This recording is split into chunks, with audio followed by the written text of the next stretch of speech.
Au sommaire de cette édition, les drones de demain sont testés à Toulouse. Désormais, ce sont de vrais robots dotés de bras articulés qui peuvent accomplir différentes tâches. C'est un jeu qui date du XVe siècle et qui se transmet de génération en génération. Le tarot est toujours aussi populaire, il est même enseigné à l'école. Mais pour commencer, direction le Maine-et-Loire où une toute petite commune fait le buzz sur Internet. Elle s'appelle La Landchal, un nom qui rappelle celui d'un film qui cartonne en ce moment, la comédie musicale américaine La La Land. L'affiche du film détournée par le maire du village rencontre un grand succès sur les réseaux sociaux.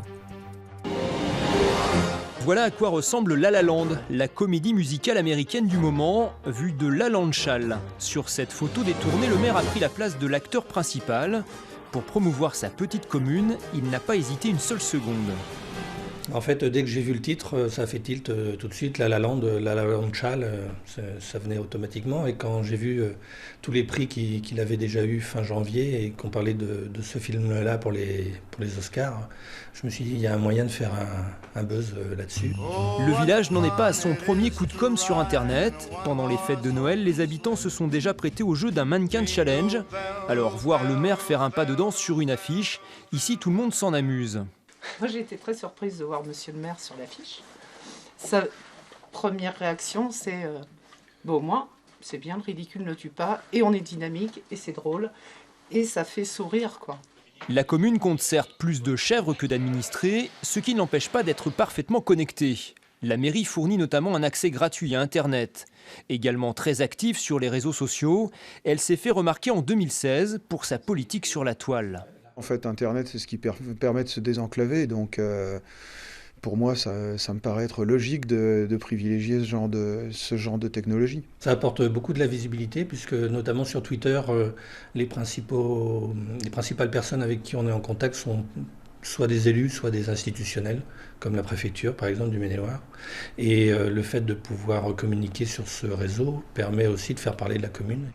Dans cette zone boisée du Saumurois, l'écureuil est depuis toujours la mascotte de la Landchal. Mais à l'ère du numérique, il pourrait bien se faire remplacer un jour par une souris. Les drones nouvelle génération sont arrivés. Les premiers robots aériens dotés de bras articulés ont été mis au point dans le cadre d'un programme européen de recherche. Et des machines volantes capables de soulever des objets ou de percer des trous. Le CNRS de Toulouse a procédé aux premiers essais. Ce prototype peut soulever jusqu'à 800 grammes. À l'aide de 2 bras articulés, ce robot aérien fait partie des premiers au monde possédant une telle technologie. Les drones peuvent voler, filmer, enregistrer. Dorénavant, ils peuvent réaliser des tâches jusque-là réservées à du personnel suspendu à des câbles ou par une grue. Ce projet de recherche est développé en partenariat avec 5 pays européens. On doit faire les commandes de tout en même temps, parce que sinon, ça doit être automatique. Parce que sinon, c'est très facile de voir que l'opération va déstabiliser la plateforme aérienne, alors on fait tomber. Un robot aérien avec 7 bras articulés, mais aussi des drones dotés de capteurs de fissures pour permettre par exemple de détecter des fuites ou de la corrosion. Cette nouvelle génération de drones est née. D'ici une dizaine d'années, leur utilisation pourrait se développer. Un système qui vole et qui en même temps maintient un contact, par exemple pour percer un trou, pour poser un échographe, pour surveiller des tuyaux, ce sont des choses extrêmement difficiles du point de vue de la commande de vol.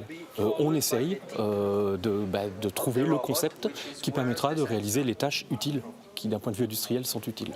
Ces robots aériens vont être jugés par des experts de la Commission européenne qui a financé le projet à hauteur de 6 millions d'euros. Il a beau dater de plusieurs siècles, le tarot n'a pas pris une ride. Il compte aujourd'hui des dizaines de milliers de licenciés et il a son championnat de France. Dans l'Eure, le fameux jeu de cartes est même enseigné à l'école lors des activités périscolaires. Dans la classe de Monsieur Robert, le tableau noir ne sert pratiquement plus. Place au numérique, aux ordinateurs. Mais à l'heure où les enfants se passionnent pour les objets connectés, il est une autre activité qui connaît dans cette petite école rurale un vrai succès. Alors, qui sont les élèves qui partent là pour faire du tarot? Ah, ça fait pas mal de monde. Un atelier proposé par la mairie dans le cadre du temps des activités périscolaires, auquel ce professeur des écoles a tout de suite adhéré.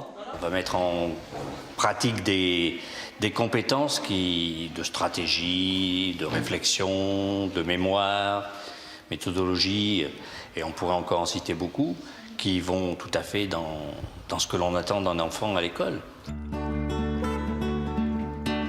Chaque mardi après la classe, les élèves se rendent dans la salle des fêtes de la commune où Roger et 3 autres bénévoles les attendent pour jouer aux cartes.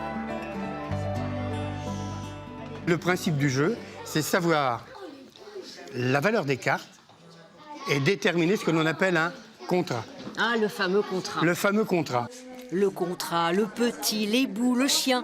Apprendre à jouer au tarot, c'est d'abord se familiariser avec des termes qui lui sont propres. Le roi et la dame, est-ce qu'il y a une carte spéciale pour le dire qu'on a les deux? Enseigner les règles du jeu, c'est une chose, mais Roger a d'autres ambitions pour ses joueurs. C'est une leçon de vie, c'est le respect des autres, c'est le démarrage de la camaraderie. Hein. Et ça marche tellement bien que de 9 inscrits l'année dernière, ils sont passés à 16 cette année. Alors qu'est-ce qui t'a plu? D'essayer de nouvelles choses. Est-ce que tu joues après, en dehors de ces ateliers? Est-ce que tu joues chez toi? Oui, avec mon papy, on joue, il y a des fois.